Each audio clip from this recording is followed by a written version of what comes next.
back to my channel and welcome back to my Inktober series. This is day 3 and the theme for today is antlers.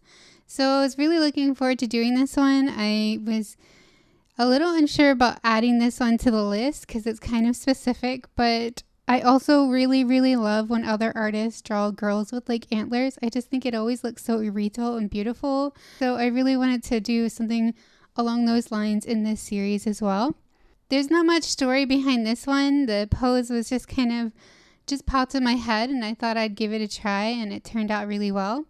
And the antlers, I did look up some reference and I saw that in the Google images under antlers. I really like that shape. So I did my best to replicate it, but I also added a little bit of artistic license on it too. Because I had spent so much time on the watercolor for day 2, my thinking going into this one was to just try to do things a bit quicker, to get things back up to speed with Inktobers. I had so much to do. I already spent like the last 3 days. I did half of a day on just editing, and then I had other drawings I had to complete, so I wanted to try to catch up as quickly as possible. So I cut a few corners, like instead of using my dip pen, I used the Copic Multiliners because they dry like instantly, so you can finish everything without waiting for drying time. I made quite a few inking mistakes, but luckily in my choice of colors, especially for her hair, I was able to cover up most of that with the watercolor. So that turned out really well. And although I was trying to cut corners and go quicker with this drawing, I knew I really wanted to do a full watercolor piece because I wanted to do something really beautiful. I loved the effect that I had done in day 2's background before I covered up with the black. So I wanted to do something similar to that with this one as well. I didn't put too much into it. I just let the watercolor do its own thing. And it's just kind of a hint of a background, but I think it's just enough to really give you a general idea of where she is.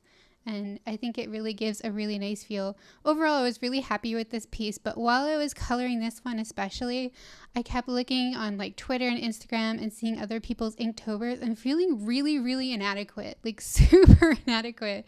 I kept thinking, why is my work not as great as other people's? And I kept feeling like there's something missing from my work, that like polished edge to it.